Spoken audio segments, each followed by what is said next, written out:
Not long ago, Canadian music artist Abel Tesfaye, aka The Weeknd, released a film called Hurry Up Tomorrow, depicting his latest album with the same title. This film proves the burden celebrities can have in their life.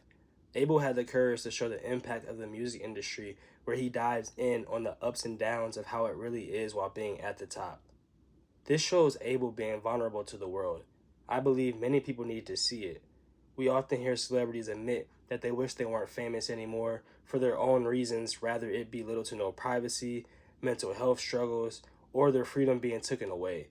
The Weeknd expresses a lot of how he feels in his music already, but he framed it perfectly on this film. The Weeknd was asked about social media being an issue for him. Check this out. In the movie, I thought it was very vulnerable, by the way. You address the topic of social media, can be harassment, mockery. How do you connect with it through your own experience? How do I connect with social media? Yeah. I try not to at all. I mean, we have to for work, you know, so it's just one of these things where it's so funny. Like, I'll see like an actor, like a legendary actor that has never been on Twitter or whatever, randomly pop up on social media and be like, he has an Instagram now, or she has an Instagram, and you're like, you could tell that somebody forced them to do that. Yeah. It's so part of our life now, which is very annoying, and it's become very, you know, we're very desensitized to it. Yeah. But I don't know, I just try to stay away from it as much as possible. And it also just feels very manipulated, right? Yeah. Social media feels very manipulated. You don't know what to believe anymore. You don't know what's honest. That's true. You know, so it's tough. It's tough to it's tough to relate to it. Abel says it can be very manipulative. I agree 1,000%. This confirms the idea that social media tries to shape identity. It can distort someone's reality. Certain tactics they use for manipulation, rather it be algorithm control or echo chambers, keeps the users hooked. Abel says you never know what to believe, which is true. A certain group of people might see something from a news outline, believing it to be true, so they run with it and strongly believe it in their heart, even if it's a lie. Now, two different groups fighting over a lie. Exactly what those in power want us to do. The Weeknd was asked about sadness or hurt from relationships. Check this out. Another topic that I loved to see being addressed is, because in your music as well, and in the movie, you address the theme of toxic relationships, loving each other, but then hurting each other, breaking each other, abandonment. I want to know, do you know where it comes from, this type of, this repetitive toxic scheme that we can hear in your music, that we see in this movie again? Do you know where it stemmed from? Yeah, I mean, look, I think we're all kind of attracted to sad music. There's something about sad music that connects with us, that pulls at our heart. So I've always, you know, kind of connected with that type of music when I was younger. Yeah. And it's always just been a part of my DNA. Even films that make me cry, films that are darker, I've always kind of connected with them in some way. But I think, you know, it's a good question, because I think ultimately what I wanted to do with burning this persona, this lighting it on fire and saying goodbye to it, it gets to a point, you know, where I don't know if I'm doing it for the right feelings anymore. It's like, yes, I can make sad songs, but the best sad songs are the ones that, you know, it really happened to you. And I don't know if I want to be in that place anymore, because unfortunately, as a songwriter, you might have to put yourself in those positions. You know, maybe, you know, get into a situation where you have to break up with somebody, or you just dive into the darkness more. And it's something that, like, I don't want to be in my 40s and 50s still making work that I can't, you know, detach myself from it. And I think this film was probably a stepping stone for me to be like, all right, like, there's something wrong with this person. He needs to face himself. They need to face each other, and he gets to be reborn. And I don't know if that's gonna happen, but it's like that's what the music industry is, right? They want your sadness. Yeah. And you gotta just keep turning them out. Yeah. And it's gotta be good. It's gotta be really good, sad song. And for it to be really good, you have to be fucking sad, you know?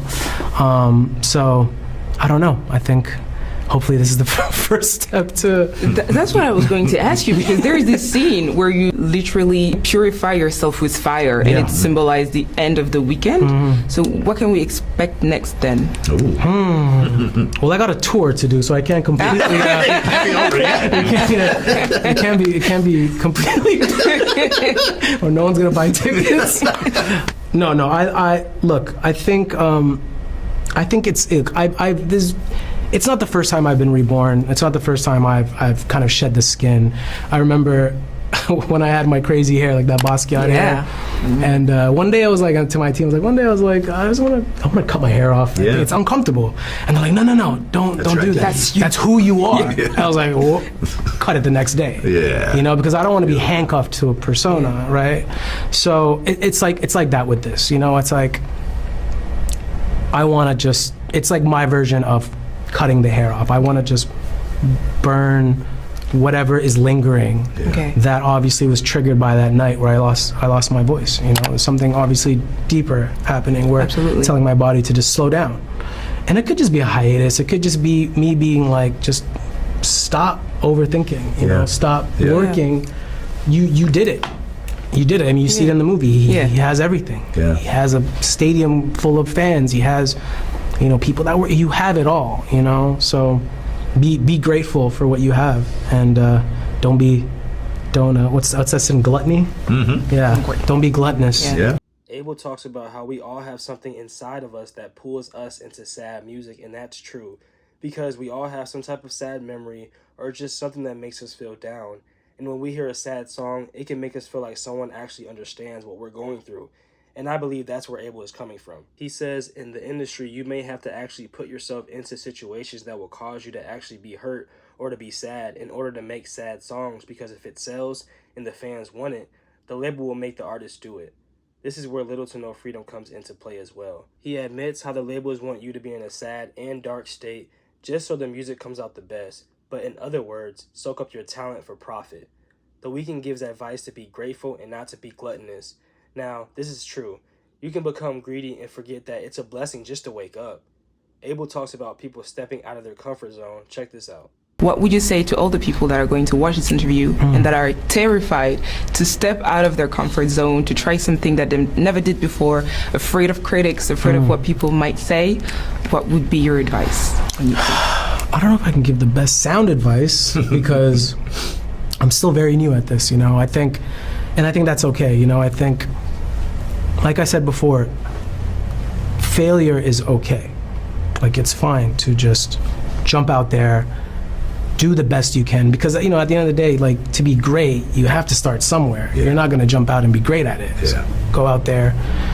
You can never study it. It's not something you can, like, prepare for. Just jump 2 feet in and jump into the fire, and hopefully you get a chance, you know. But yeah, you can fail. Failure's fine.